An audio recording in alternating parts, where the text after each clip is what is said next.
السلام علیکم ورحمۃ اللہ وبرکاتہ۔ کیا حال ہے سب کا؟ الحمدللہ۔ اللہ سبحانہ تعالیٰ سے دعا ہے کہ آج ہم سب کا یہاں اکٹھے ہونا اور اللہ کی باتیں سننا ہم سب کے لیے اس دنیا اور آخرت کی بھلائی کا ذریعہ بنے۔ اللہ تعالیٰ آپ سب کے علم میں، عمل میں، زندگی میں، صحت میں برکتیں عطا فرمائے اور آپ کو آج یہاں آنے کا بہترین اجر عطا فرمائے۔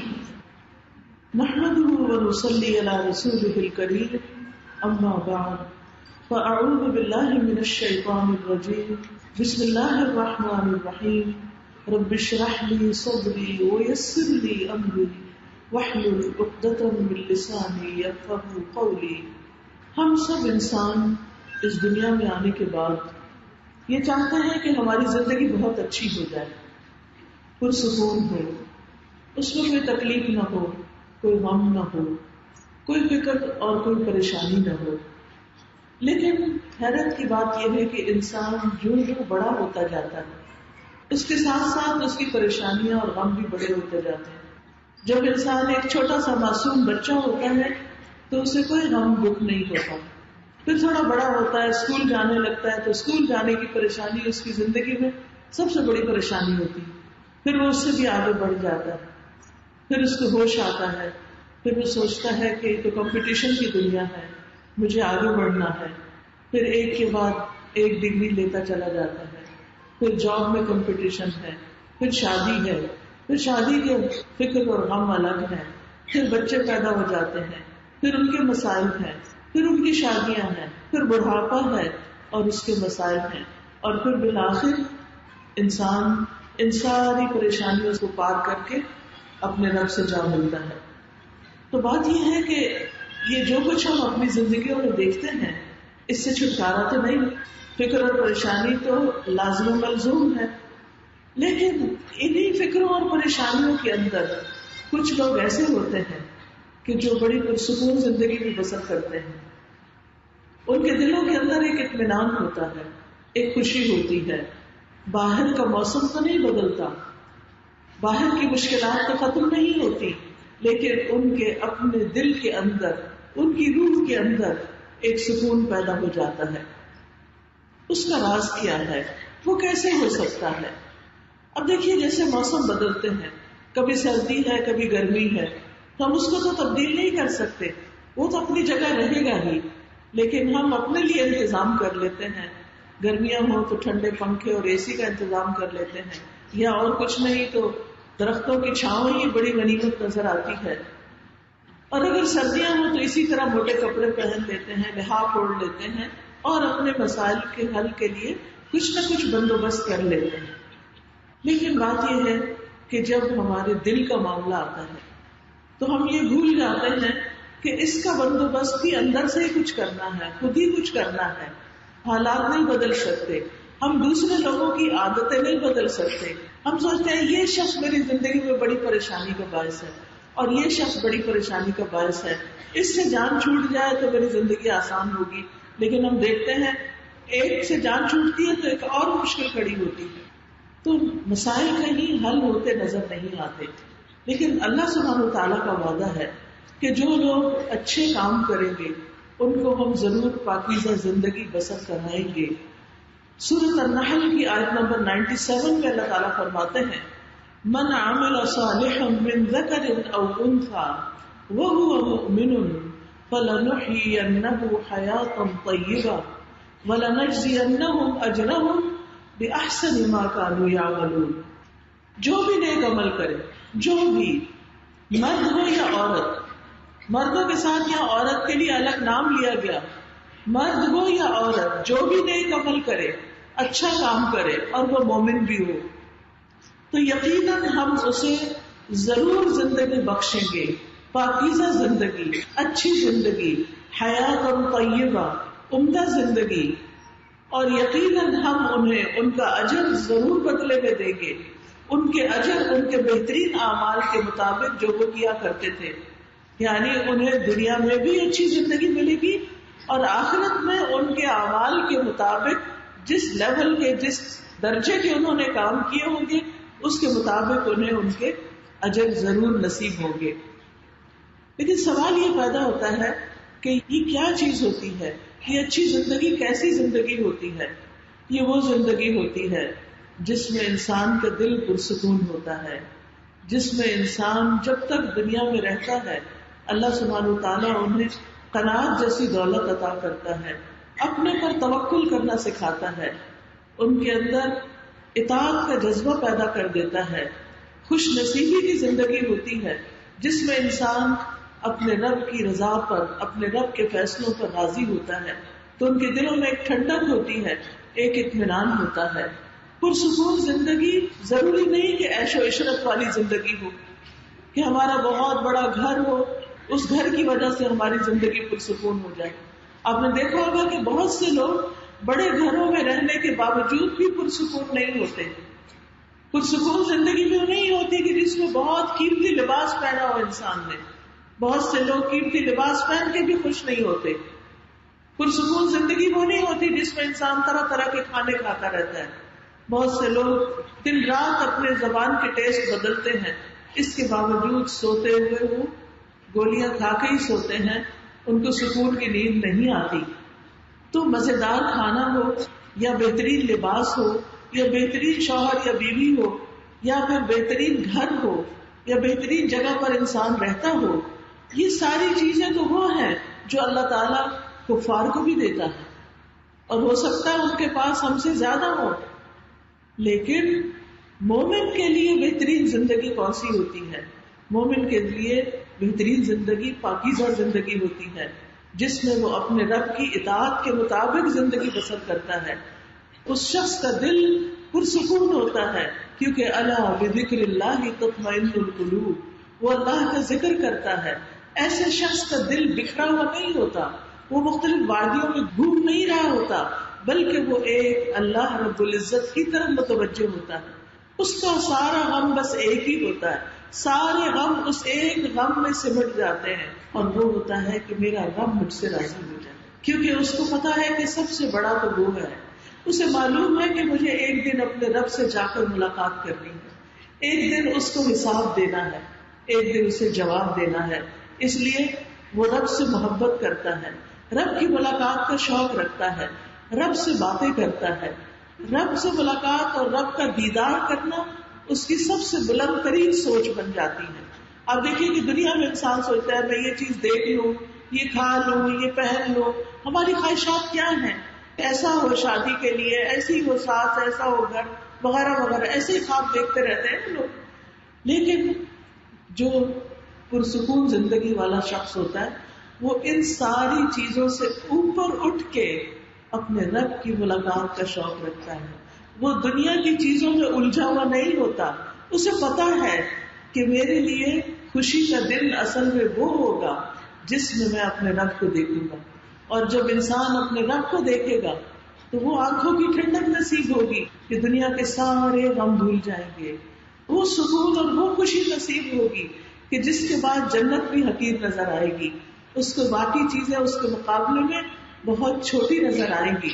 پھر دنیا تو کیا، جہاں جنت بھی پیچھے رہ جائے وہاں پھر اس سے بڑی خوشی اور کیا ہو سکتی ہے. تو یاد رکھیے پرسکون زندگی دراصل دل کی زندگی ہوتی ہے، دل کا سکون ہوتا ہے جس میں انسان کو دنیا میں جو بھی نعمت ملے وہ بندہ اس پر راضی ہوتا ہے. جس کی زندگی میں شکر گزاری ہوتی ہے، جس کی زندگی میں شکوے شکایتیں نہیں ہوتی، وہ انسان پرسکون ہوتا ہے جو نعمتوں کو دیکھ سکتا ہے، جسے رب کی نعمتیں نظر آتی ہیں، وہ نعمتوں کو محسوس کرتا ہے. وہ شخص جس کے دل میں تقویٰ ہوتا ہے، جس کے دل میں اللہ کی یاد کی لذت ہوتی ہے، یعنی اس کا دل ایسا ہوتا ہے کہ جو ہی وہ رب کو یاد کرتا ہے اپنے دنیا کے کام کاج بکھیڑوں میں، جب ذرا سا بھی اس کو تھوڑی سی فرصت ان چیزوں سے ملتی ہے اور وہ دل سے رب کو یاد کرتا ہے تو اس کا دل سرور سے بھر جاتا ہے. بالکل ایسے ہی جیسے جو لوگ دنیا کی چیزوں سے محبت کرتے ہیں، جب ان کو یاد کرتے ہیں، جب ان کو نظر آتی ہیں تو ان کا دل خوشی سے بھر جاتا ہے. تو ایمان والوں کا دل اللہ کی یاد سے، اللہ کے ذکر سے، اللہ کی بات سے اسی طرح خوشی سے بھر جاتا ہے. یاد رکھیے پرسکون زندگی وہ ہے جو اللہ کی رضا میں گزرتی ہے. نبی صلی اللہ علیہ وسلم نے فرمایا بے شک انسان اللہ کی رضا حاصل کرتا ہے اور اس میں مسلسل لگا رہتا ہے کہ ہر کام اس لیے کرتا ہے کہ میرا رب راضی ہو جائے. تو اللہ عز و جل جبریل علیہ السلام سے فرماتا ہے کہ بے شک میرا فلاں بندہ میری رضا کی تلاش میں ہے، آگاہ رہو اس پر میری رحمت ہے. یعنی یہ جو مجھے راضی کرنے کی فکر کرتا ہے اس پر میری رحمت ہے. تو جبریل علیہ السلام کہتے ہیں کہ فلاں پر اللہ کی رحمت ہو. حاملین عرش فرشتے یعنی اللہ کا عرش اٹھانے والے فرشتے وہ بھی کہتے ہیں، اور پھر ان کے آس پاس جتنے بھی فرشتے اور ہوتے ہیں حتیٰ کہ 7 آسمانوں والے بھی کہنے لگتے ہیں. اور یہ بات زمین پر بھی اتار دی جاتی ہے کیا کہ اس فلاں پر اللہ کی رحمت ہو.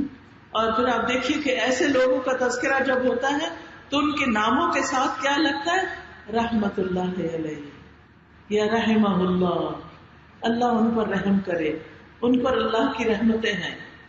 یہ جب ہوتا ہے جب انسان سب سے بڑھ کر اللہ سے محبت کرتا ہے، اللہ کے رب ہونے پر راضی رہتا ہے کہ میرا رب ہے نا. جب بھی کوئی مشکل آتی ہے تو وہ کہتے ہیں میں اکیلا تھوڑی ہوں، میرا رب ہے نا، میرا رب ہے جو میری مدد کرے گا، میرا رب ہے جو میری حفاظت کرے گا، میرا رب ہے جو مجھے کافی ہے. کیونکہ ایسا بندہ اللہ کو اپنے لیے کافی سمجھتا ہے. اور اس میں ہم دیکھتے ہیں ابن عباس رضی اللہ عنہ سے روایت ہے کہ ابراہیم علیہ السلام نے جب انہیں آگ میں پھینکا جا رہا تھا، آگ کے الاؤ میں پھینکا جا رہا تھا، اس وقت انہوں نے کہا تھا حسبنا اللہ و نعم الوکیل، کافی ہے ہمیں اللہ اور وہ بہترین کارساز ہے. اور یہی کلمہ نبی صلی اللہ علیہ وسلم اور آپ کے ساتھیوں نے پڑھا تھا جب انہیں ڈرایا گیا تھا کہ دیکھو تمہارے لیے دشمن جمع ہو گئے ہیں، اب کیا ہوگا. خوف دلایا جا رہا تھا تو اس خوف کے موقع پر انہوں نے کیا پڑھا حسبنا اللہ و نعم الوکیل. تو پرسکون زندگی کا راز کیا ہے کہ جب گھبراہٹ طاری ہونے لگے، جب کوئی چیز بہت ستانے لگے، بہت فکر آنے لگے تو انسان کیا پڑھے حسبی اللہ و نعم الوکیل. جمع ہو بہت سے لوگ ہوں تو حسبنا اللہ، اور اکیلے ہو تو کیا پڑھے حسبی اللہ و نعم الوکیل، نعم المولا و نعم النصیر. پرسکون زندگی والا شخص وہ ہوتا ہے جو اللہ کو اپنے لیے کافی سمجھتا ہے. یہ سب سے بڑی طاقت ہے. اگر اس کی مدد آ گئی تو پھر تو کوئی کام مشکل رہے گا ہی نہیں. پھر وہ اللہ کے کسی بھی فیصلے کو برا نہیں سمجھتا. اگر وہ معاملہ اس کی مرضی کے مطابق حل ہو جاتا ہے تو وہ کہتا ہے میں اللہ سے راضی، رضیت باللہ ربا وبالاسلام دینا وبمحمد نبیا. اور اگر وہ فیصلہ اس کی مرضی کے خلاف بھی ہوتا ہے، یعنی وہ دعا کرتا ہے لیکن اس کی دعا نہیں سنی جاتی، اس کی وہ بات پوری نہیں ہوتی، وہ پھر بھی راضی ہوتا ہے تو دل رضا کی ٹھنڈک سے بھرا ہوا ہوتا ہے. وہ کہتے ہیں اس میں بھی خیر ہوگی. یہ جملہ تو میں آپ کو کہوں گی کہ یاد کر لیں، کچھ بھی ہو زندگی میں پازیٹو رہیں. کیا کہیں اس میں بھی خیر ہوگی. یہ میرے رب کا فیصلہ، اس میں بھی خیر ہو گئی. کوئی فوت ہو گیا، کوئی بات نہیں، رب نے بلا لیا، رب نے جتنی چاہی زندگی دی، اس میں بھی خیر ہوگی، اس شخص کے لیے اس میں بہتری ہوگی. اور باقی جو اس کے پیچھے والا اولاد یا بچے، ان کے لیے بھی اللہ کافی ہے. تو حسبی اللہ، اور اس میں بھی خیر ہوگی. پھر یہ کہ ایسا انسان تقدیر کے لکھنے پر یقین رکھتا ہے. وہ کہتا ہے کہ جو میرے رب نے میرے لیے لکھا ہے وہ مجھے مل کے رہے گا، کوئی چھین ہی نہیں سکتا، اور جو وہ نہیں دینا چاہتا وہ مجھے کوئی دے نہیں سکتا. اور وہ ہر نماز کے بعد کیا پڑھتا ہے اللہم لا مانع لما اعطیت ولا معطی لما منعت ولا ينفع ذا الجد منک الجد. اللہ کوئی روکنے والا ہے ہی نہیں جس کو تو عطا کر دے، اور کوئی دینے والا ہے ہی نہیں جس سے تو روک دے.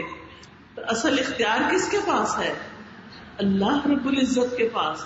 تو اس لیے مومن جو پرسکون مومن ہوتا ہے وہ کہتا ہے یہ معاملہ تو اللہ کے ہاتھ میں ہے اور وہ ضرور اس پر جو میرے لیے بہتر ہے عطا کر دے گا. پرسکون انسان وہ ہوتا ہے کہ جس کو جو مل جائے اس پہ وہ اتراتا نہیں، وہ اپنے آپ کو بڑی چیز نہیں سمجھتا، اور جو اس سے چھن جائے اس پر دکھی نہیں ہوتا. لوگوں سے بے نیاز ہوتا ہے، لالچ نہیں رکھتا، حسد نہیں کرتا، دوسروں کے ساتھ نفرت نہیں کرتا، کیونکہ اس کو پتا ہے کہ لوگوں کو جو کچھ ملا ہے یہ میرے رب نے دیا ہے، تو کیا میں اپنے رب کی تقسیم پہ ناراض ہو جاؤں؟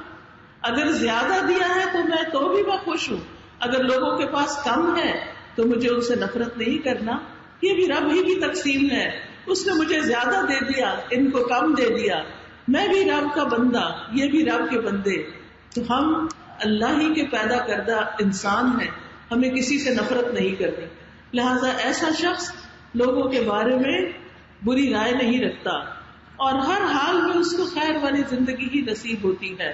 جب اسے خوشی ملتی ہے تو کیا کہتا ہے؟ مومن کیا کہتا ہے جب خوشی ملتی ہے؟ الحمدللہ، الحمدللہ بنعمتہ تتم الصالحات۔ وہ خود کریڈٹ نہیں لیتا، اپنی طرف نہیں جاتا، بلکہ وہ کہتا ہے یہ اللہ کے فضل سے ہوا ہے۔ اور اگر اس کی زندگی میں کوئی تکلیف آتی ہے تو کیا کہتا ہے؟ الحمدللہ علی کل حال۔ شاباش، بتائیے نا جو سیکھا ہوا ہے، وہ غم میں کہتا ہے الحمدللہ علی کل حال، کہ اللہ کا شکر ہے ہر حال میں، دکھ میں بھی اور سکھ میں بھی۔ آپ دیکھیے ایسا بندہ کیسے پریشان ہو سکتا ہے کہ دو حالتوں میں سے ایک حالت میں ہر وقت انسان ہوتا ہے اور وہ ہر حال میں خوشی رہتا ہے۔ پھر ایسا شخص دوسروں سے اپنے تعلقات اچھے رکھتا ہے، دوسروں کی عزت کرتا ہے، ان کے ساتھ اچھی طرح عاجزی کے ساتھ، پیار اور محبت کے ساتھ سلام دعا کرتا ہے، ان کو آسانیاں بانٹتا ہے، ان کو تکلیف میں مبتلا نہیں کرتا، کسی کے بارے میں بدگمان نہیں ہوتا، کیونکہ جب انسان کسی کے بارے میں برا سوچتا ہے تو دراصل وہ اس کے اپنے دل کی خرابی ہوتی ہے، اور جو دل کسی کے لیے برا ہے وہ اپنے لیے اچھا نہیں ہو سکتا۔ تو جب ہم کسی کی بھی اچھی بات سوچتے ہیں تو اس کا فائدہ ہم ہی کو پہنچتا ہے۔ کیا فائدہ ہوتا ہے؟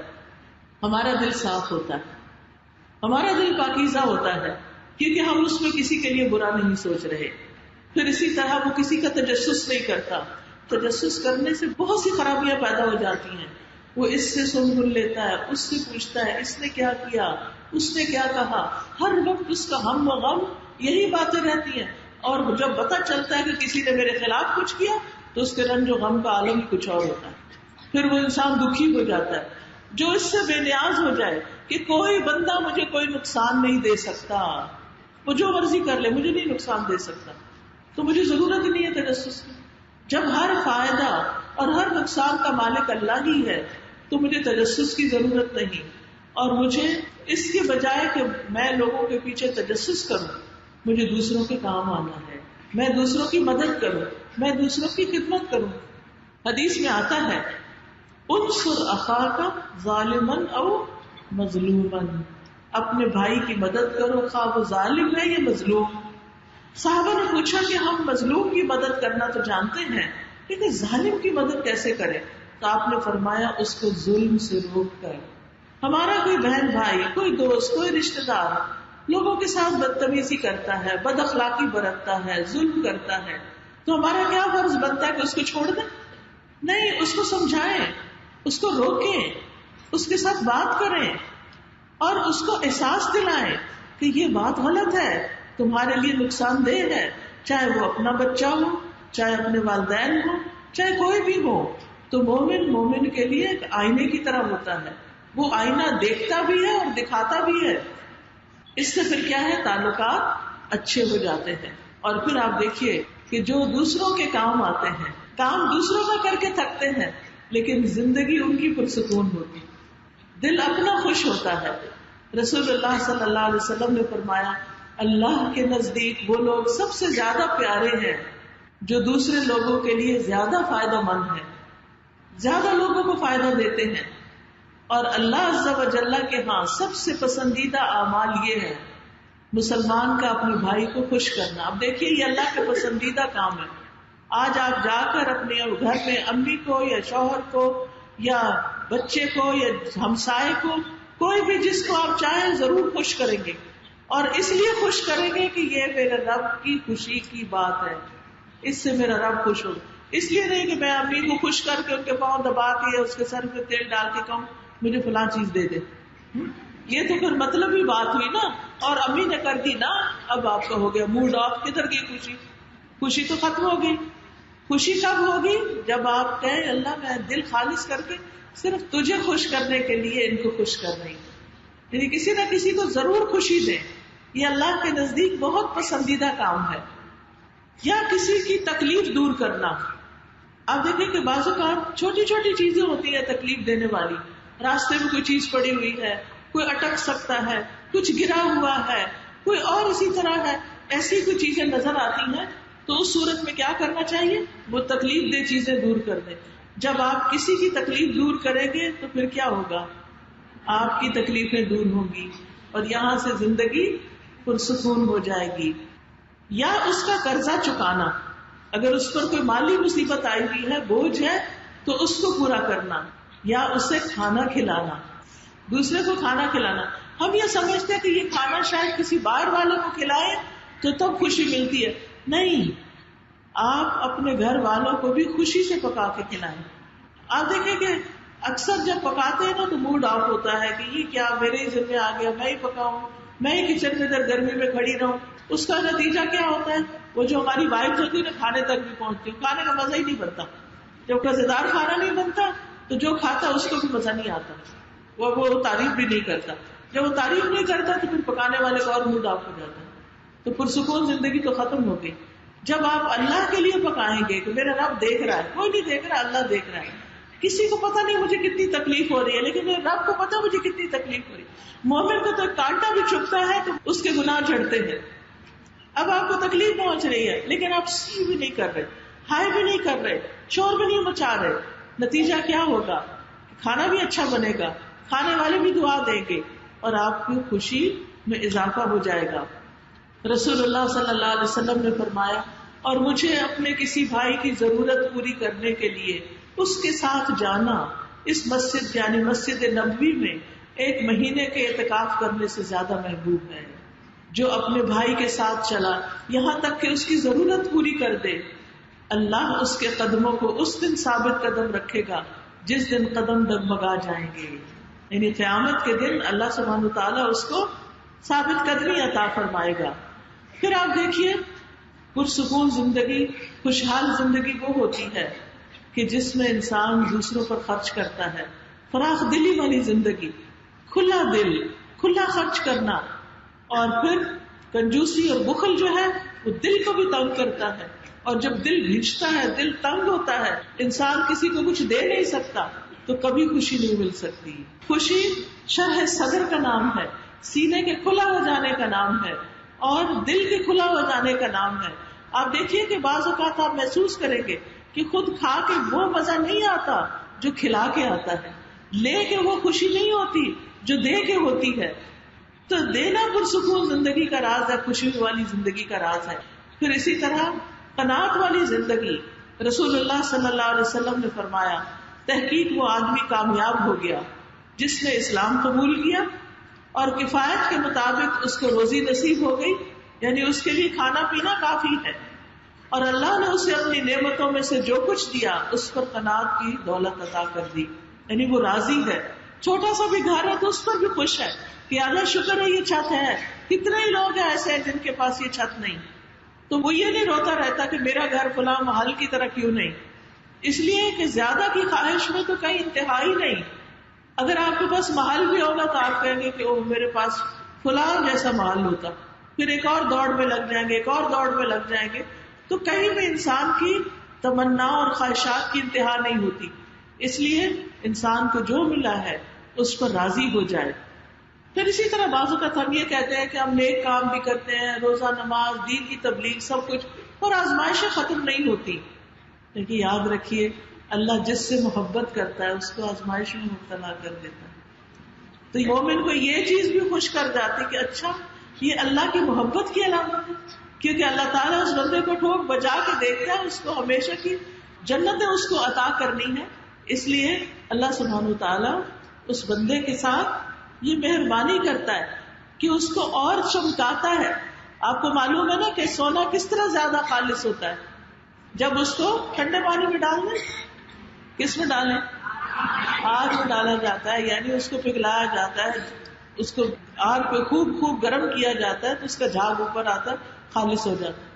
اللہ سبحانہ و تعالی مومن بندے کو جب کسی تکلیف میں مبتلا کرتے ہیں تو اس لیے کرتے ہیں کہ اس کی ساری میل کچیل نکل جائے، اس کے سارے گناہ جھڑ جائیں، اور جب یہ میرے پاس آئے تو پاک ہو کر آئے. بعض لوگ موت سے پہلے بیماری کا شکار ہو جاتے ہیں، کسی کو کینسر ہو جاتا ہے، کسی کو اور دکھ تکلیف ہو جاتی ہے، تو بندہ سوچتا ہے شاید اللہ مجھ سے ناراض ہے اس لیے مجھ پر بیماری اور تکلیف آ گئی. نہیں، اللہ چاہتا ہے کہ جب آپ اس کے پاس پہنچے تو انتہائی خوبصورت ہو چکے ہو، آپ کے اوپر کوئی میل کچیل نہ ہو، کوئی گناہ نہ ہو. تو ایسا بندہ یہ سوچ کر کہ میں صاف ہو رہا ہوں، مجھے کھڑا کیا جا رہا ہے، وہ پریشان نہیں ہوتا پھر اپنی اس بیماری میں، وہ اللہ کے اس فیصلے کو بھی قبول کر لیتا ہے. ورنہ بیماری اپنی جگہ اور اس پر یہ غم اور دکھ پریشانی اور زیادہ اس بیماری کو بڑھا دیتی ہے. تو یاد رکھیے، اچھی زندگی ان لوگوں کی ہوتی ہے جن کا دل ہر حال میں مطمئن ہوتا ہے. پاکیزہ زندگی بسر کرنے والے کا دل مطمئن ہوتا ہے اگرچہ حالات کیسے بھی ہوں. اور اس میں بہت سے اقوال ہیں، یعنی علماء نے اس میں بہت سی باتیں کی ہوئی ہیں، لیکن اصل بات یہ ہے کہ مسلمان کو چونکہ ہر مشکل پر اجر ملتا ہے، تو اس لیے حالات جیسے ہوں وہ حالات کا رونا نہیں روتا. وہ یہ نہیں کہتا حالات موافق نہیں، گھر والے تعاون نہیں کرتے، یہ نہیں وہ نہیں، وہ جو کچھ بھی ہوتا ہے اسی کے اندر اپنا رستہ بنا لیتا ہے. پھر آپ دیکھیے کہ جیسے حدیث میں آتا ہے، نبی صلی اللہ علیہ وسلم نے فرمایا، اللہ تعالیٰ فرماتے ہیں، حدیث قدسی ہے، اے آدم کے بیٹے، اگر تو صدمے کے شروع میں صبر اور ثواب کی امید رکھے تو میں تیرے لیے جنت کے علاوہ اور کسی بدلے کو پسند نہ کروں. یعنی جب تجھے تکلیف پہنچے اور تو اس وقت اپنے آپ کو کنٹرول کر لے، یہ نہیں کہ اس وقت چیخ داڑ کر کے پھر کہا میں صبر کر رہا ہوں. نہیں، صدمے کے شروع میں جو صبر کر لیتا ہے اس کا بدلہ جنت کے سوا کچھ اور نہیں، یعنی اس کے لیے جنت لکھ دی جاتی ہے. ایسے لوگ پھر تکلیف کیسے بھی آئے اس پر بڑے ہی پرسکون ہوتے ہیں. امام ابن تیمیہ کا نام کس کس نے سنا ہوا؟ ماشاءاللہ کافی لوگوں نے سنا ہوا. امام ابن تیمیہ جو تھے ان کو قید کی سزا ہو گئی، جیل میں چلے گئے. جب وہ وہاں پر پہنچے تو وہ کہتے ہیں میرے دشمن میرا کیا بگاڑ سکتے ہیں، میری جنت اور میرا باغ میرے سینے میں ہے، میرے دل میں ہے، میں جہاں بھی جاؤں وہ میرے ساتھ ہے، وہ اس باغ کو مجھ سے الگ نہیں کر سکتے. یہ ہے پرسکون زندگی. جیل میں پہنچ کے کہتے ہیں میری جنت میرے سینے میں ہے، میں یہاں بھی خوش ہوں. لیکن نا جب خوشی ہوتی ہے تو انسان جھونپڑی میں بھی خوش ہوتا ہے، وہ اس کا بھی شکوہ نہیں کرتا، اور اگر پریشان ہوتا تو محل میں بھی پریشان رہتا ہے. وہ کہتے ہیں میرا جیل میں بند ہونا میری اللہ کے ساتھ تنہائی ہے، اب اس وقت کوئی بیچ میں رکاوٹ نہیں، کوئی نہیں، میں اکیلا ہوں اپنے رب کے ساتھ، اللہ سے باتیں کروں گا، اللہ کا ذکر کروں گا، اللہ کی عبادت کروں گا، مجھے اور زیادہ وقت مل گیا ہے. اور اگر یہ مجھے قتل کر دیں گے تو میرا قتل میری شہادت ہوگی، شہادت نصیب ہو جائے گی، تو کیا نقصان ہے میرا، کیا بگڑے گا. اور اگر یہ ملک سے باہر نکال دیں گے تو وہ میری سیر ہو جائے گی، نیا ملک دیکھ لوں گا. جب ان کو قلعے کے اندر قید کیا گیا تو وہ کہا کرتے تھے اگر میں اس قلعے کے برابر سونا بھی خرچ کر دوں تو یہ سارا خرچ کرنا میرے نزدیک اس نعمت کے شکر کے برابر نہیں کہ مجھے زیادہ سے زیادہ عبادت کا موقع مل گیا. یہ بھی انہوں نے کہا کہ میرے دشمن میرے لیے جو نیک اعمال کا سبب بنے ہیں میں انہیں اس پر بدلہ نہیں دے سکتا. یعنی میرے دشمنوں نے مجھے یہاں پہنچایا لیکن میں اتنا خوش ہوں، اتنا راضی ہوں کہ میں اس کا بدلہ ہی نہیں دے سکتا. سونا بھر کے قلعہ بھی ان کو دے دو تو یہ بدلہ نہیں ہوگا، کیونکہ جو عقل مند انسان ہوتا ہے نا وہ اپنے وقت کی قدر و قیمت پہچانتا ہے. وہ کہتا ہے ساری ڈسٹریکشنز ختم ہو گئی، اب عبادت کا وقت آ گیا. کبھی بھی زندگی میں آپ اکیلے ہو تو یہ نہ کہیں سبھی مجھے چھوڑ گئے ہیں، میرا تو کوئی بھی نہیں، رونا دھونا کس لیے؟ نہیں، کوئی رونا دھونا نہیں. آپ الحمدللہ یا رب تو ہے. ٹھیک ہے ہم انسانوں کو مس کرتے ہیں، ان کی کمی محسوس کرتے ہیں، لیکن اس کے ساتھ ہی دل میں سکون کیسے آتا ہے کہ یا رب تو ہے، میں تیرا ذکر کروں گی، اب تجھے یاد کروں گی. یہی وجہ ہے کہ انہوں نے جیل میں قرآن پاک پڑھنا شروع کر دیا اور 80 بار قرآن ختم کیا. 80 بار. ہم لوگوں نے تو ساری زندگی میں 80 بار بھی ختم کیا ہوگا. اور جب وہ 81ویں بار پڑھ رہے تھے تو سورۃ القمر کی اس آیت پہ پہنچے، ان المتقین فی جنات و نہر، تو اس وقت ان کی روح پرواز کر گئی. کیسی زبردست بشارت تھی. اور کہاں کہاں ان کا جنازہ نہیں پڑھا گیا. وہ جیل میں بند تھے، چائنا میں ان کا جنازہ پڑھا گیا اور وہاں اعلان ہوا کہ ترجمان القرآن کی وفات ہو گئی ہے. یہ محبت اللہ کیسے دلوں میں ڈالتا ہے. آپ سارا وقت لوگوں کی جا کے منتیں کریں کہ مجھ سے محبت کرو تو کوئی نہ کرے. یہ اللہ دلوں میں ڈالتا ہے. کیوں ڈالتا ہے؟ جب آپ اللہ سے راضی ہو جاتے ہیں. کیوں راضی ہو جاتے ہیں؟ کہ آپ شکر گزار بندے بن جاتے ہیں. اس لیے آپ کیا کریں، جو کچھ آپ کے پاس ہے نا اس کی لسٹ بنائیں. جو کچھ ہے اس کی لسٹ بنائیں، جو نہیں ہے اس کی بھی بنا لے. لمبی دیکھیں کون سی لسٹ بنے گی. جو ہے اس کی بھی لسٹ بنائے، جو نہیں ہے اس کی بھی بنا لے. زیادہ کون سی؟ جو ہے. پھر بھی راضی نہیں، پھر بھی خوش نہیں، پھر یہ تو ناشکری کی بات ہو گئی. تو آئیے آپ میں چند ایک باتیں آپ کو بتا دیتی ہوں آخر میں کہ کیا کیا کرنا ہے آپ کو. سب سے پہلے ایمان، اپنے ایمان کی تجدید کریں. ایمان جو ہے وہ انسان کو یہ یقین دیتا ہے کہ میں جو کچھ کرتا ہوں اس کا مجھے اجر مل کر رہے گا. اس دنیا میں نہیں ملا تو آخرت میں ضرور ملے گا. قرآن مجید میں آتا ہے الذین آمنوا وکانوا یتقون لہم البشری فی الحیاۃ الدنیا وفی الآخرہ لا تبدیل لکلمات اللہ ذلک هو الفوز العظیم. اور جو ایمان لائے اور وہ تقوی اختیار کرتے رہے ان کے لیے دنیا کی زندگی میں خوشخبری ہے. دنیا کی زندگی میں ایمان والوں کے لیے کیا ہے؟ دنیا میں خوشخبریاں ہیں اور آخرت میں بھی اللہ کی باتوں میں کوئی تبدیلی نہیں. یہی بہت بڑی کامیابی ہے. ایک اور جگہ پر آتا ہے للذین احسنوا فی ہذہ الدنیا حسنہ، جن لوگوں نے اچھا کیا ان کے لیے اس دنیا میں اچھائی ہے. کر بھلا ہو بھلا. ہم چاہتے ہیں ابھی کیا نا ابھی مل جائے. کبھی ایسا ہوا کہ ابھی بیج ڈالا ابھی پھل لگ جائے؟ ایسے ہوتا نہیں. آج بیج ڈالیں گے تو ہو سکتا ہے 10 سال بعد پھل آئے. اس کا انتظار کرے. 10 سال بعد بھی تو ضرورت ہے نا پھلوں کی، آج ہی تو نہیں ساری. تو صبر کے ساتھ انتظار کرے کیونکہ اللہ کا وعدہ ہے للذین احسنوا فی ہذہ الدنیا حسنہ ولدار الآخرۃ خیر. اور آخرت کا گھر تو بہت ہی اچھا ہے. وَلَنِعْمَ دَارُ الْمُتَّقِينَ، اور متقین کا گھر کتنا بہترین ہے. ایک اور جگہ پر آتا ہے الا ان اولیاء اللہ لا خوف علیہم ولا هم يحزنون الذین آمنوا وکانوا یتقون. خبردار، اللہ کے دوستوں کو نہ کوئی خوف ہے نہ غم. وہ لوگ جو ایمان لائے اور وہ تقوی اختیار کرتے ہیں. تقوی کیا ہوتا ہے؟ اللہ سے ڈر کر اللہ کی اطاعت کرنا اور اللہ کی نافرمانی سے بچنا. دوسری چیز جو کرنے کی ہے جس سے زندگی پرسکون ہوتی ہے، اللہ سبحانہ و تعالیٰ کے بعد رسول اللہ صلی اللہ علیہ وسلم کی اطاعت اور آپ کی سنتوں کی پیروی، کیونکہ سنت میں نجات ہے. زہری کہتے ہیں کہ ہمارے پہلے علماء کہا کرتے تھے سنت کو مضبوطی سے تھامے رکھنا ہی نجات ہے. علم کو بڑی تیزی سے قبض کر لیا جائے گا. علم کی ترقی دین و دنیا کا قیام ہے اور علم کا اٹھ جانا دین اور دنیا کا چلے جانا ہے.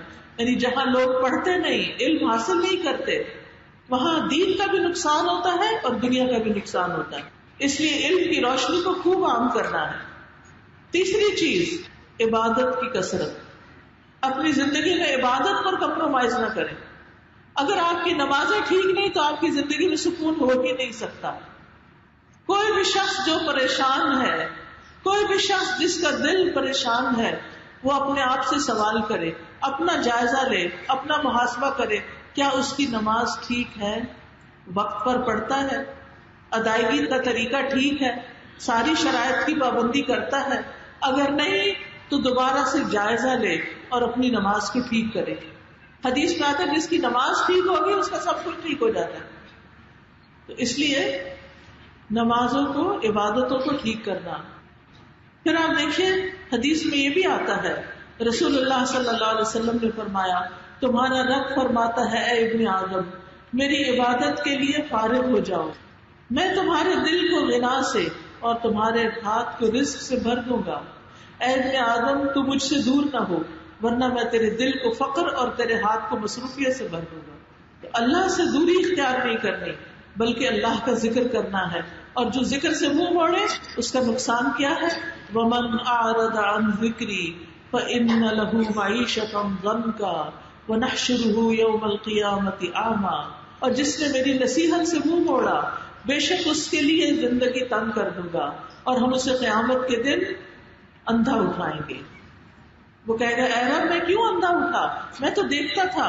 اللہ تعالیٰ فرمائیں گے اسی طرح تیرے پاس ہماری آیات آئی تھی، تم نے ان کو بھلا دیا، یا تو پڑھا ہی نہیں ایک طرف بھیج دیا، یا پھر پڑھا اور پڑھ کے بھلا دیا۔ تو آپ سب بچیاں جو علم حاصل کر رہی ہیں انہوں نے پڑھ کے آگے اس کو پھیلانا ہے، اس کو بھلانا نہیں ہے۔ جو بھلائے گا، جو اس کو چھوڑے گا، اس کی زندگی تنگ ہوگی۔ تو اللہ کی یاد، اللہ کے دین کو سیکھنا اور سکھانا یہ دلوں کی خوشی کا باعث ہے۔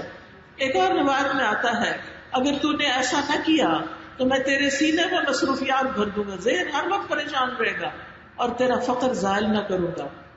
تو یاد رکھیے سب سے پہلے نمازوں کی حفاظت، سب اپنا اپنا جائزہ لے کے، کوئی روزے تو نہیں چھٹے ہوئے، پیریڈز میں جو روزے رمضان میں چھٹ جاتے ہیں ان کو پورا کرے، نفل روزوں کی کوشش کرے، پھر ذکر کی مجالس میں حاضر ہوں، ہفتے میں کم از کم ایک دفعہ۔ آپ دیکھیں کہ جو جمعے کا دن ہے نا، یہ مسلمانوں کے لیے اسی لیے رکھا گیا ہے، اس دن نماز کے ساتھ خطبہ بھی ہوتا ہے، اور خطبہ میں کیا ہوتا ہے؟ تعلیم ہوتی ہے۔ لیکن افسوس یہ کہ ہمارے ملک میں تو خطبوں میں صرف سیاسی اور ادھر ادھر کی دنیا کے حالات ہی ڈسکس ہوتے رہتے ہیں، حالانکہ وہ دن تذکیر کا دن ہے، یاد دہانی کا دن ہے، لوگوں کو اللہ کی طرف بلانے کا دن ہے۔ تو آپ نے کیا کرنا ہے؟ آپ میں سے ہر ایک کوئی نہ کوئی ایسی مجلس ضرور جوائن کرے کہ جس میں اپنے یا تو گھر میں مجلس رکھے یا پھر کسی جگہ پر جا کر قرآن کی تعلیم باقاعدہ حاصل کرے۔ ناظرہ نہیں ٹھیک، اس کو ٹھیک کرے، ناظرہ آتا ہے ترجمہ سیکھے۔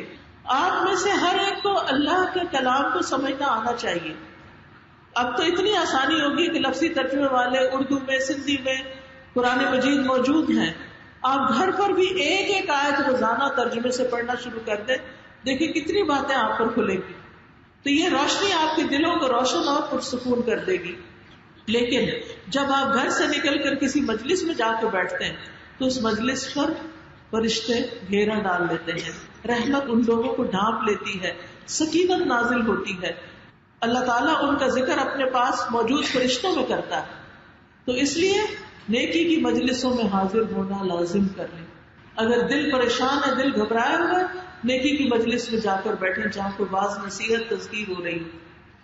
پھر اسی طرح نیک اعمال کی طرف رغبت، چاہے بندوں کی خدمت ہو، چاہے گھر والوں کے لیے کھانا پکانا ہو، چاہے کسی کے کام آنا ہو، اور دینے والے بنے، مال، وقت، علم، صلاحیتیں، قوتیں، اور اس کے ساتھ ساتھ دل کا بخل دور کرے۔ قرآن مجید میں آتا ہے فَأَمَّا مَنْ أَعْطَى وَاتَّقَى وَصَدَّقَ بِالْحُسْنَى فَسَنُيَسِّرُهُ لِلْيُسْرَىٰ، وہ جس نے دیا، یعنی جو لوگوں کو دینے والا ہے، اور کچھ نہیں تو آسانیاں دینے والا ہے، پاس پیسے نہیں ہے، مال نہیں، علم نہیں، کچھ لوگوں کے لیے زندگی آسان کرتا ہے، ہر کسی کی تکلیف میں کام آتا ہے۔ وَاتَّقَى، اور اللہ سے ڈرتا ہے، یعنی اللہ کی خاطر سب کچھ کرتا ہے، اور اس نے اچھی بات کو سچ مانا، وَصَدَّقَ بِالْحُسْنَى، اچھی باتوں کو مان لیا، اس پہ عمل کر لیا، فَسَنُيَسِّرُهُ لِلْيُسْرَىٰ، تو ہم ضرور اسے آسان راستے کی سہولت دیں گے، یعنی اس کے لیے اچھے کام کرنا آسان کر دیں گے، اس کے لیے زندگی میں آسانیاں کر دیں گے۔ آسانیاں بانٹو، آسانیاں پاؤ، دوسروں کے لیے زندگی آسان کرو، اللہ آپ کے لیے آسانی کر دے گا۔ اور سب سے بڑی آسانی کیا ہوگی کہ دل کے اندر سکون آ جائے گا۔ پھر ایسے کاموں میں لگے جن کا فائدہ زیادہ ہے، اور ان میں سے ایک ہے ذکر، اللہ کا ذکر۔ رسول اللہ صلی اللہ علیہ وسلم حضرت ابو ہریرہ کے پاس سے گزرے تو وہ ایک پودا لگا رہے تھے، تو آپ نے پوچھا کہ ابو ہریرہ کیا کر رہے ہو؟ کہا میں اپنے لیے پودا لگا رہا ہوں۔ آپ نے فرمایا کیا میں تمہیں اس سے بہتر پودے نہ بتاؤں؟ ابو ہریرہ نے عرض کیا کیوں نہیں یا رسول اللہ صلی اللہ علیہ وسلم؟ آپ نے فرمایا کہو سبحان اللہ والحمد للہ ولا الہ الا اللہ واللہ اکبر. فرمایا ان میں سے ہر کلمے کے عوض جنت میں تمہارے لیے ایک درخت لگایا جا رہا ہے. آپ سب بھی کہیں سبحان اللہ والحمد للہ ولا الہ الا اللہ واللہ اکبر. سبحان اللہ والحمد للہ ولا الہ الا اللہ واللہ اکبر. سبحان اللہ والحمد للہ ولا الہ الا اللہ واللہ اکبر. تو آپ دیکھیے کہ چند دفعہ بھی آپ یہ پڑھ لیا کریں. اگر کوئی شخص 100 دفعہ دن میں پڑھتا ہے نا تو وہ اتنی نیکیاں کما لیتا ہے کہ اس سے آگے کوئی نیکیوں میں نہیں نکل سکتا. کیا مشکل ہے. آپ مثلا صبح کی واک کے ساتھ پڑھ لیں, آپ شام کو اگر لیٹے ہوئے کیلولا کرنے کے لیے تو اس وقت تسبیح پڑھ لیں, ذکر کو لازم کر لیں. ذکر سے دل کو اطمینان ہوگا. یاد رکھیے نیک عمل ہی ساتھ جائیں گے. جب انسان فوت ہوتا ہے اس کا مال کیا ساتھ جاتا ہے؟ کفن کے سوا کچھ نہیں جاتا. اور کفن بھی کس چیز کا ہوتا ہے؟ ریشمی کپڑے کا, قیمتی کپڑے کا, گوٹا کناری لگی ہوتی ہے؟ نہیں. کیسا ہوتا ہے؟ سادہ سفید لٹے کا. اس کی جیبیں ہوتی ہیں, کچھ بیچ میں ڈالا ہوا ہوتا ہے کہ ساتھ ہی لے جاؤ. لے بھی جائے تو کس کام کا؟ کسی کام کا نہیں. وہ یہاں اپنے ہاتھ سے کچھ کر لے اس کا بڑا فائدہ. ساتھ نہیں جائے گا.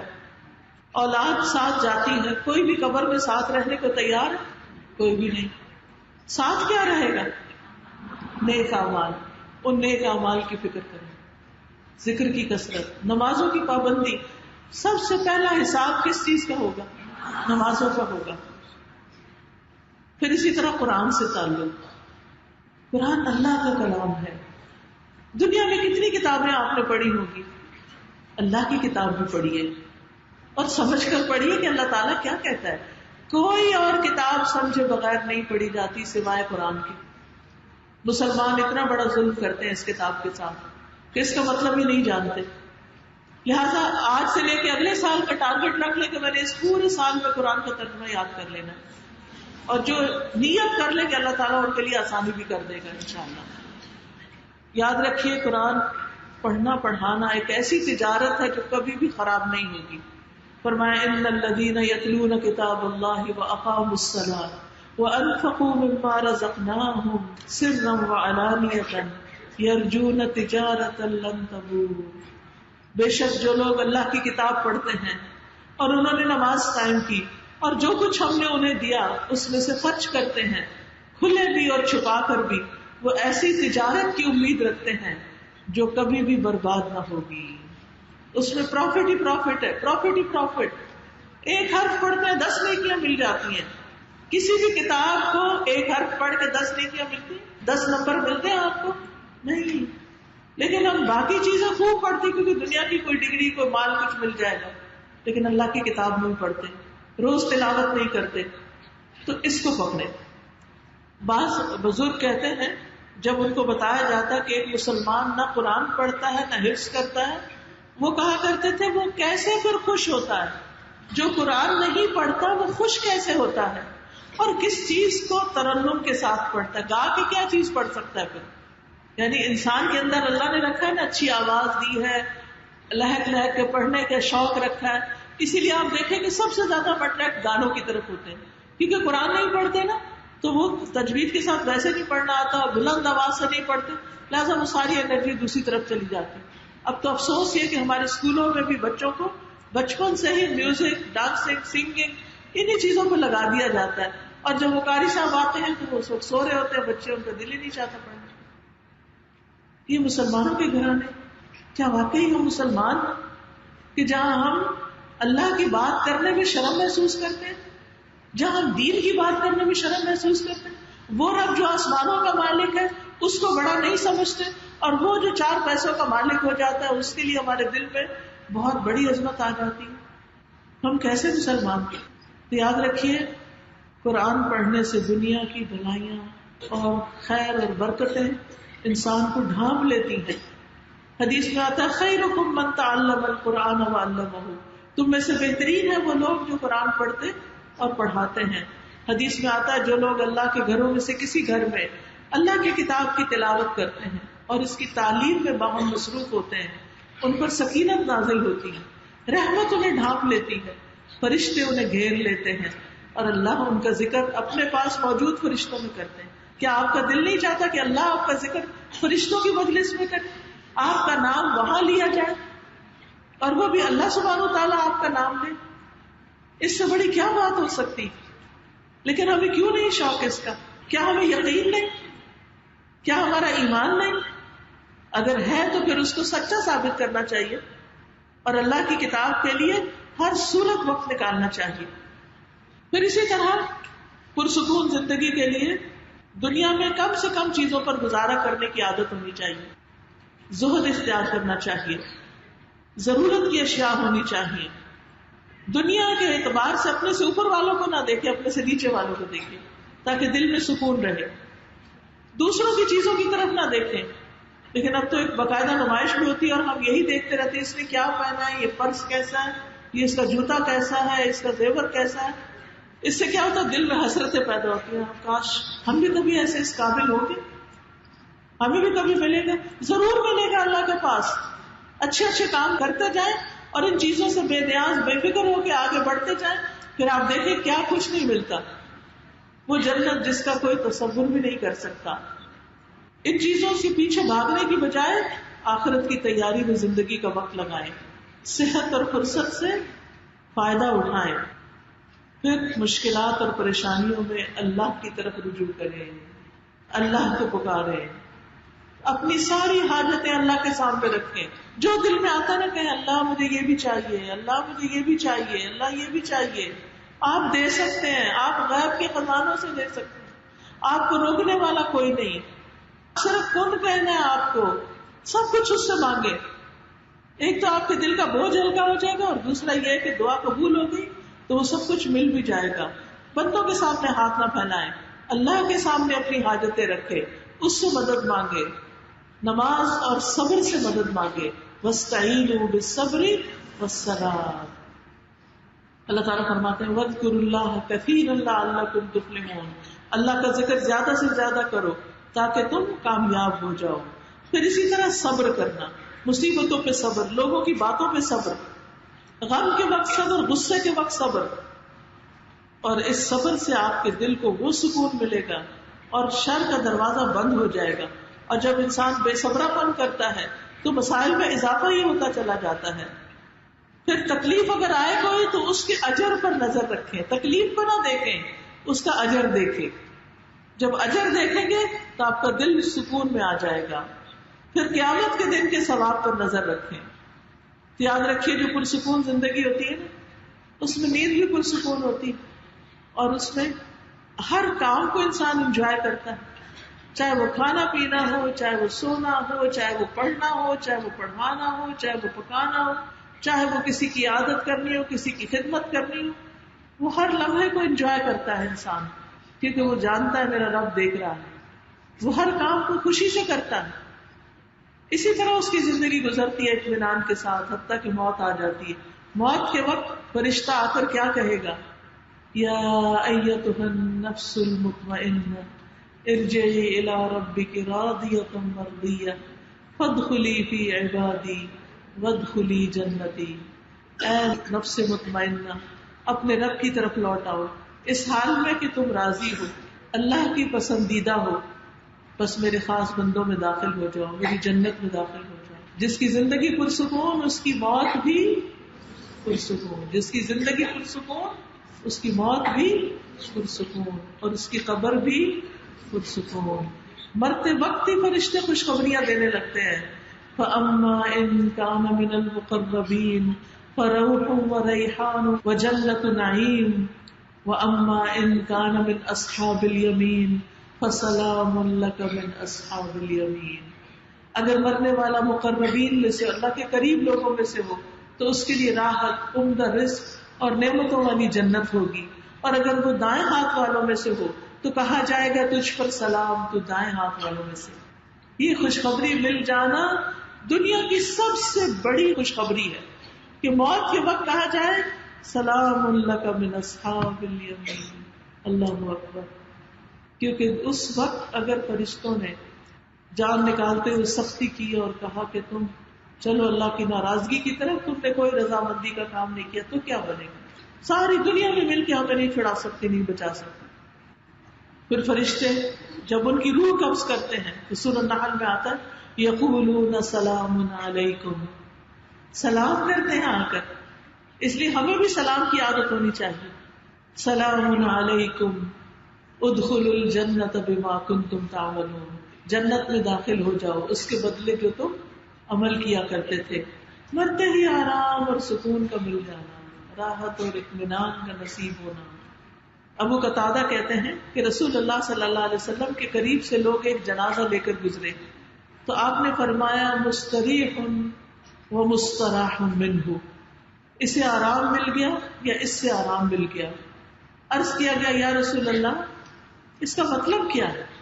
آپ نے فرمایا مومن بندہ دنیا کی مشقتوں اور اس کی تکلیفوں سے اللہ کی رحمت میں نجات پا جاتا ہے، یعنی اللہ کی رحمت کی طرف چلا جاتا ہے. اور فاجر گناہگار بندہ اس سے بندے اور شہر اور درخت اور چوپائے سب آرام پا جاتے ہیں کہ شکر ہے دنیا سے گیا، سب کی مصیبت آسان ہوئی. پھر قبر اس کا انتظار کرتی ہے، قبر اس کو پرسکون کر دیتی ہے. قبر میں اس کے لیے جنت کی طرف سے دروازہ کھڑکی کھول دی جاتی ہے جس سے وہ جنت کے نظارے کرتا رہتا ہے. آپ سوچیں آپ کسی بھی جگہ پر ہو، یہ ایسا ہی ہے جیسے کچھ لوگ ٹی وی کا اسکرین سامنے ہو تو چاہے اکیلے ہو گھر میں انجوائے کرتے رہتے، کبھی ہنستے ہیں کبھی روتے ہیں، کبھی کچھ کرتے کبھی کچھ کرتے. تو قبر کے اندر چاہے اندھیرا یا کچھ بھی، جنت کی کھڑکی کھلی ہے، کیا کیا نظارے دیکھ رہے ہوں گے. تو وہ قبر بھی ان کے لیے کیا بن گئی؟ پرسکون بن گئی. اسے سکون کی نیند بھی سلا دیا جاتا ہے کہ اب سو جو قیامت کے دن تمہارے لیے آسانیاں ہوگی. پھر قیامت کے دن وہ اٹھے گا تو اس وقت لوگ منہ میں پسینے کی لگام ڈالے ہوئے ہوں گے اور مومن پر صرف زکام کی طرح کا حال ہوگا.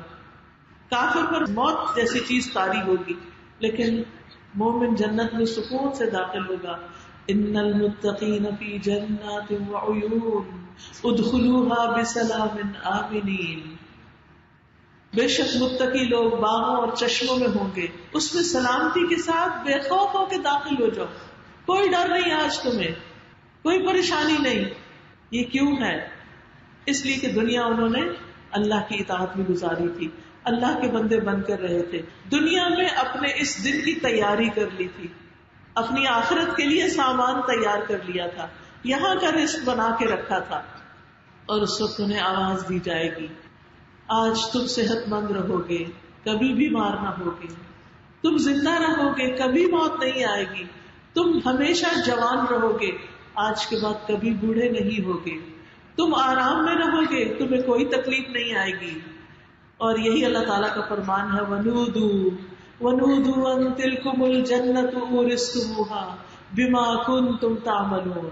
پکارا جائے گا یہ ہے وہ جنت جس کے تم وارث بنائے گئے، یہ تمہارے ان اعمال کے بدلے میں ہے جو تم کرتے رہے. تو آج ہماری فکر کیا ہونی چاہیے؟ نیک اعمال، اچھی سوچ، اچھا خیال، اچھی نیت، اچھا ارادہ، اخلاص، دوسروں کی عزت احترام، ہر کام شوق سے کرنا، تکلیف میں صبر کرنا، اللہ کا ذکر کرنا، اللہ کے بندوں کے لیے بھلائی چاہنا، خیر خواہی چاہنا اور دعا کرنا. سب سے آخری چیز ہے دعا. تو آئیے دعا کر لیتے ہیں کہ اللہ تعالیٰ ہمیں دنیا اور آخرت کی بھلائیاں نصیب فرمائے. سبحان اللہ والحمد للہ ولا الہ الا اللہ واللہ اکبر ولا حول ولا قوة الا باللہ العلی العظیم. اللہم صل علی محمد وعلى آل محمد كما صليت على إبراهيم وعلى آل إبراهيم إنك حميد مجيد. اللهم بارك على محمد وعلى آل محمد كما باركت على إبراهيم وعلى آل إبراهيم إنك حميد مجيد. ربنا آتنا في الدنيا حسنة وفي الآخرة حسنة وقنا عذاب النار. اللهم أصلح لي ديني الذي هو عصمة أمري وأصلح لي دنياي التي فيها معاشي وأصلح لي آخرتي التي فيها معادي واجعل الحياة زيادة لي في كل خير واجعل الموت راحة لي من كل شر. اللهم أحسن عاقبتنا في الأمور كلها وأجرنا من خزي الدنيا وعذاب الآخرة. اللهم إني أعوذ بك من عذاب القبر وأعوذ بك من عذاب النار ومن فتنة المحيا والممات ومن فتنة المسيح الدجال. اللهم إني أسألك العافية في الدنيا والآخرة. اللهم إني أعوذ بك من ضيق الدنيا وضيق يوم القيامة. اللهم اقسم لنا من خشيتك ما تحول به بيننا وبين معصيتك ومن طاعتك ما تبلغنا به جنتك ومن اليقين ما تهون به علينا مصائب الدنيا. اللهم متعنا بأسماعنا وأبصارنا وقواتنا ما أحييتنا واجعله الوارث منا واجعل ثأرنا على من ظلمنا وانصرنا على من عادانا ولا تجعل مصيبتنا في ديننا ولا تجعل الدنيا أكبر همنا ولا مبلغ علمنا ولا تسلط علينا من لا يرحمنا.